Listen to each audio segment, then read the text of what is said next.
сакав да имаме повеќе време заради тоа што да посака вакви гости немаше да ни пратат од Министерството за внатрешни работи. Сообраќајна култура, односно некултура. До кога ќе зборуваме на ниво на цела држава, а особено на ниво на главниот град, за тоа дека веројатно на сите ни треба ресетирање. Година и половина бев на лице место, низ градските улици и булевари, велам за скопските најмногу, и можев да видам се и се што. И секојдневно сите како возачи и како пешаци, и како велосипедисти, како учесници во сообраќајот сме соочени со можноста да видиме како ние самите се претвараме во најнекултурните луѓе во однос на сообраќајот. Можеби во светот или можеби има и некои кои што не победуваат во оваа битка на најнедобри. Лав Толстој рекол: сите сакаат да го променат светот, но никој не сака да се промени себе си. И оттаму тргнуваме. Тони Ангеловски, портпарол на Министерството за внатрешни работи. Добро утро, ви благодарам што оставивте време и простор. Ми се чини дека ова актуелна тема секогаш. И секако добро утро за Борче Грујовски, началник на оделение за безбедност на патниот сообраќај при СВР Скопје. Добро утро, добре ни дојдовте. Добро утро вам и на вашите гледачи. Тони, Борче, дали сме на вистина толку многу за ресетирање? Или да не речам, треба ли самите да тргнеме од себе си, ако сакаме да го промениме светот, ајде прво да го промениме Скопје и скопскиот метеж? Па, одлично го цитиравте Толстој. За жал е така. Еве, случаи имаме кога ние ги санкционираме оние кои што ги прават сообраќајните прекршоци и оние што ги санкционираме секогаш тие гледаат да кажат дека другите да се казнуваат, ама не и мене. Така да, за жал, сообраќајната култура е на многу ниско ниво во нашата држава. Тоа се гледа од самиот факт што истите луѓе, например, што тука ги кршат сообраќајните правила, кога одат во друга држава, например, кога одат во Швајцарија, во Германија, таму ги почитуваат правилата. Значи, тоа покажува на кое ниво фактички се однесуваме и кон нашата држава. Затоа што почитувањето на правилата не е за да ја избегнете казната од полицијата. Тоа е најмалата работа. Почитувањето на правилата е за да си ја заштитите својата безбедност и безбедноста на своите најмели и на сите други учесници во сообраќајот. Затоа што ако ние сите ги почитуваме правилата, нема да имаме сообраќајни несреќи. Апсолутно. Значи, тука е проблемот, затоа што еве, доаѓајќи навака на работа, веројатно колку пати ви се уклучија непрописно пред вас. Некој. Особено, например, кога се чека на семафор. Дали таа една минута ќе ви заврши работа? Колку ќе ви заврши во живот? А таа една минута може да ве чини живот. Точно. Затоа што ако поминете непрописно... Или за несреќа, или најчесто и тој не завршува со животот, но некој друг ќе го заврши. Нечи друг живот. Фактички, таа една минута може да биде кобна. Зошто? Затоа што некој не сакал да ги почитува сообраќајните правила. Се разбира, ние како полиција сме тука да ги санкционираме, но мораме, за да биде безбедноста комплетна, мораме сите да работиме, мораме цело општество. Не е безбедноста работа само на полицијата. Прво, кога ќе се погледне човек во огледало, треба да каже од денеска ги почитувам правилата и јас ќе придонесам за безбеден сообраќај. Ако сите тоа го направиме, ние сме го решиле проблемот. И јас им благодарам на 80, може би 90% од граѓаните кои што ги почитуваат.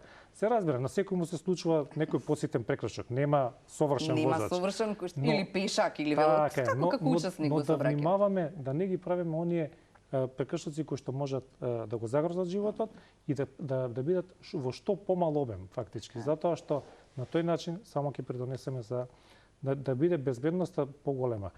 Се разбира, ние работиме и репресивно и превентивно. Правиме превентивни акции во училиштата. Обуки, превентивни акции имаме, на улиците сме постојано, на плоштадите, делиме летоци, делиме друг едукативен материјал. На секој начин се обидуваме колку може да допреме до граѓаните. Еве и ова е еден начин како да допреме до нив, да придобиеме да придобиеме од овој разговор кој што ќе го смени однесувањето, ние сме во добивка. Така.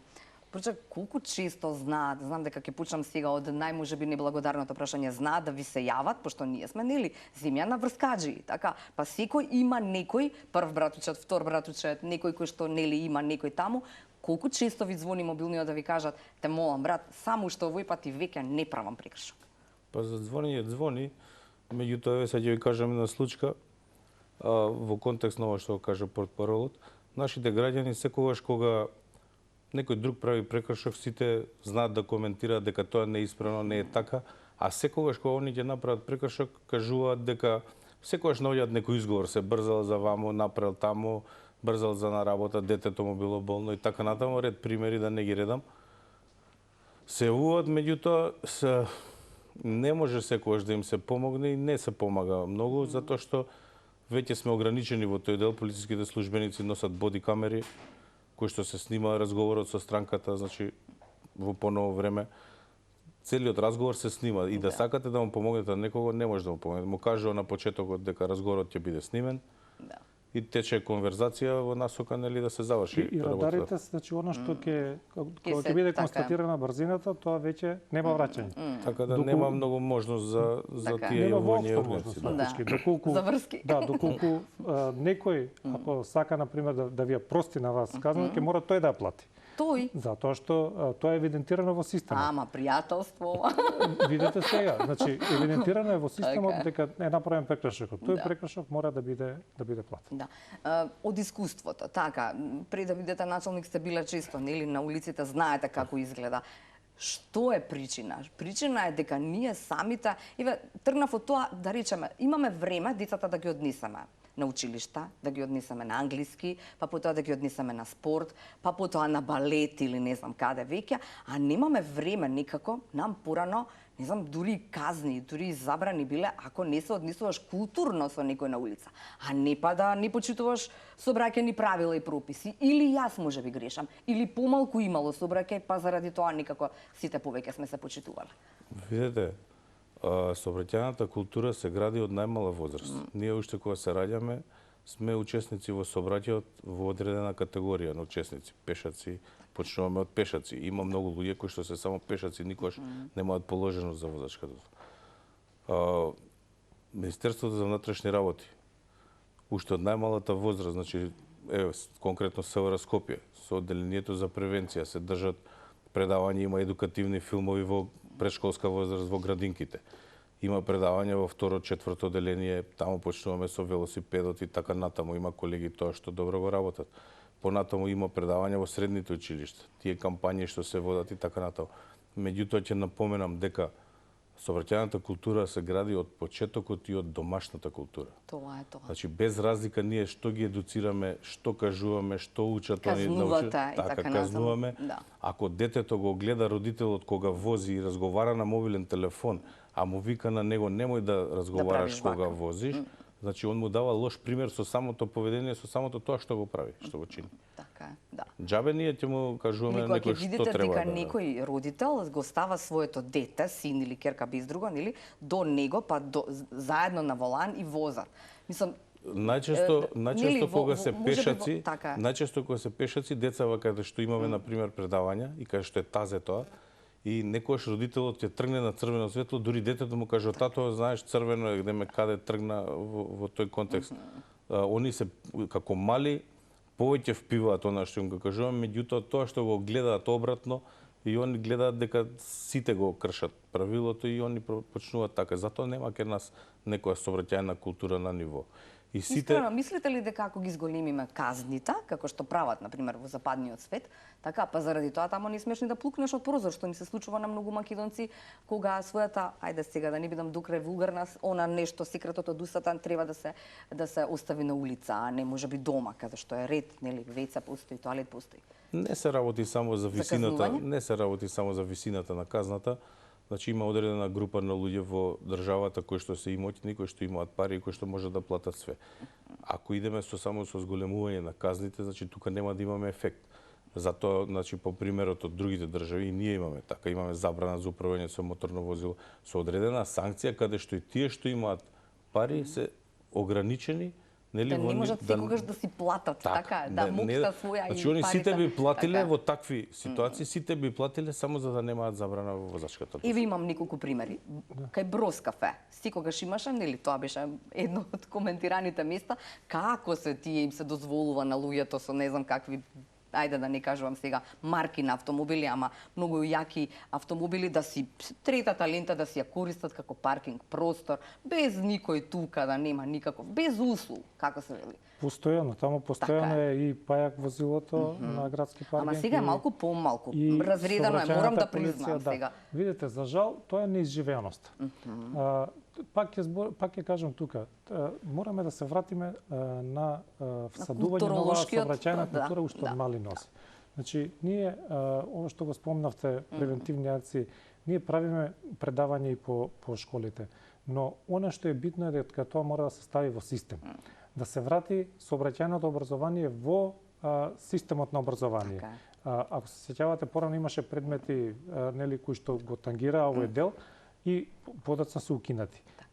Она што како општество треба да го направиме, според мене, е да го вратиме тоа во училишните клупи за да не е оставено вака инцидентно, например, на она што го работи полицијата. Туку тоа да се биде систем каде што ќе се имат редовни часови на кои што децата од мали нозе ќе учат за сообраќајната култура, за сообраќајните знаци. Сето тоа се разбира ќе им помогне потоа и кога ќе полагаат за возички испит, но и кога ќе се вклучат во сообраќајот, мора да кажеме дека децата се во голем дел учесници во сообраќајот, не само како пешаци. Сега со овие електрични тротинети се јавува нов проблем, затоа што недоволно едуцирани малолетници управуваат нели електрични тротинети со кои што си прават дополнителен хаос. Не само за себе, опасно за сите учесници во сообраќајот. И ако ги гледате и светските искуства, значи на почетокот беше форсирана употребата на електрични тротинети, секако тоа е здраво, еколошко, нели возило секако,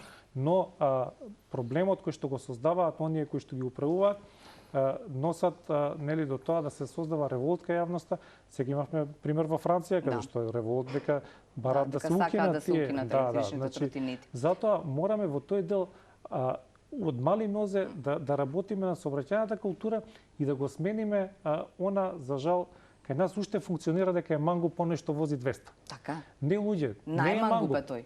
Не е мангуп тој, мангуп е тој што ќе стигне безбедно. Значи, да не употребам сега збор за тие што возат 200. Тоа е небезбедно, тоа не е нормално. Не е нормално. Затоа што си го загрозуваш својот живот, тоа е неизживеаност. Или овие што ги спомнавте сега, значи, која се разбира, возилото мора да биде поставено на соодветна паркинг место. А тоа е едно место само во градов. Туку знаете што ме интересира? Дали некогаш како во Министерството за внатрешни работи сте направиле некаква груба проценка што е можеби најпаметно решение за оној булевар на кој што сите, особено пензионери, поминуваат? Тоа е градска болница за да стигнат до зелениот пазар. Па таму, нели, често ни се случува. Сме виделе и телевизиски екипи како ги ловат луѓето, и полицајци кои што ги ловат луѓето. Дали може само кусо, имам уште 3 минутки, уште некое прашање сакам да добиеме во време, ако може, Ива. Ајде. Па видете, таму малце мислам дека се среди, се уште има тој прекршок се манифестира, меѓутоа со оградите од страна што ги ставија за пешаците малце се ограничи движењето и не можат да прескокнуваат. Така да е во глобала намален тој прекршок. Меѓутоа се уште се чини. Тоа е во свеста, тоа е во менталитетот на нашиот народ. Ние сме така навикнати и сите едноставно прават прекршок. Не знам, тоа што го кажа прво, битно е навремено да стигнете здрави живи, не е битно колку брзо ќе стигнете. Ако се приметувате дека во последно време радарите се и на отворените патишта и во градска средина се мери и така натаму. Што ви значи ако стигнете 15 минути покасно или 15 минути порано? Ако се придржувате према сообраќајните знаци, значи ќе стигнете 20 минути покасно. Ако не се придржувате, возите побрзо, можете на максимум 20 минути порано стигнете. Така е. Дали ќе добиете нешто? Прашање е дали живи ќе стигнете на таа минута може да ве чини живот. Тоа е клучната работа и сега тоа што ќе го спечалите фактички може многу да ве чини. Така е, да. Пешаците, особено ми се интересни, и самата сум пешак многу често, кога не сме вака на лице место, немам свој собствен автомобил со кој што би можела да патувам, па да кажам колку јас сум ваков или онаков шофер. Но кога сме пешаците, ми се чини дека сме една од ритките земји каде што пешачкиот премин се користи, како да кажам, како да е тоа твое лично право на користење на пешачки премин. Па ти имаш мобилен телефон, па ти имаш и втор мобилен телефон, па нешто запишуваш, слушуваш, па не чекаш да се собере група. Ми се чини дека секаде во светот така функционираат работите или поправите ме ако грешам. Ние во саботата почнавме со кампања токму насочена за подигање на свеста, особено кај пешаците, но и кај Треба ли да се возачите. собираме повеќе? Па да им кажеме на луѓето дека сме тука и дека треба да не мораме пропуштат. постојано да апелираме, значи на свеста и на пешаците затоа што тие прават Така е. прекршоци, но и на возачите дека кога ќе се приближат до пешачки премин, мора да ја намалат брзината и секогаш нели пешакот има предност. Но мора и пешаците да внимаваат, затоа што го спомнавте примерот кај Зелено пазарче. Имаме мал милион примери каде што пешаци имаме пешачки премин на 20 на метри, наместо да отиде на пешачкиот премин и безбедно да премине улицата, преминува преку улицата. Мобилниот телефон е штетен за возачот, но мобилниот телефон е штетен и за пешакот. Така е. Доколку поминувате улица зборувајќи, вашата концентрација е на разговорот, не е на она каде што поминувате. Не можеш. Од Не ненадеж- сме сите Наполеон, како Така, беше пише се работи во од ненадеж историја. ќе дојде возило и потоа е доцна веќе да. Затоа телефоните никако да не се користат кога се преминува улица, затоа што на крајот на криштата вие како единка самите сте пред се прво вие одговорни за вашата безбедност. Вие мора да ги преземете сите мерки кога преминувате улицата. Телефонот никако, погледнете лево-десно, ако е слободно да поминете, тогаш да.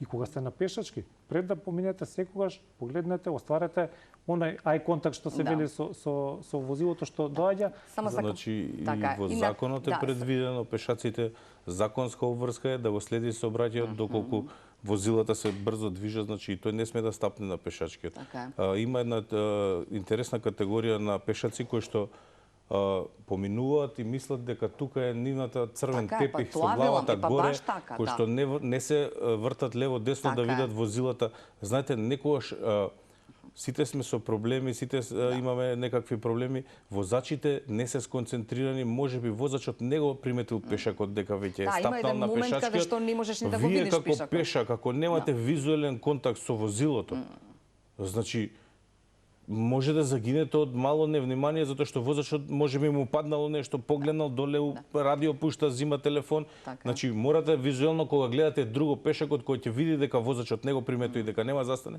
ќе рипне, ќе претрча, ќе Немаме доволно има време, можност да се а спаси. побарав повеќе време за овој разговор. Ви благодарам на вистина за присуството. Имам уште многу вакви примери кои што сум ги искусила и самата низ Скупските улици и уште еднаш подсетуваме секој ден 50 км на час во градски средини, така ли, господине Груевски? Така е, Да ги 50. подсетиме, така е.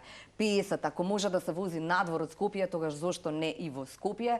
Ви благодарам уште еднаш за овој разговор, сообраќај на култура или не култура. Многу време веројатно ќе ни треба, но немаме ние доволно време овој пат, затоа ќе ни бидат повторно овие или некои други луѓе од Министерството за внатрешни работи гости.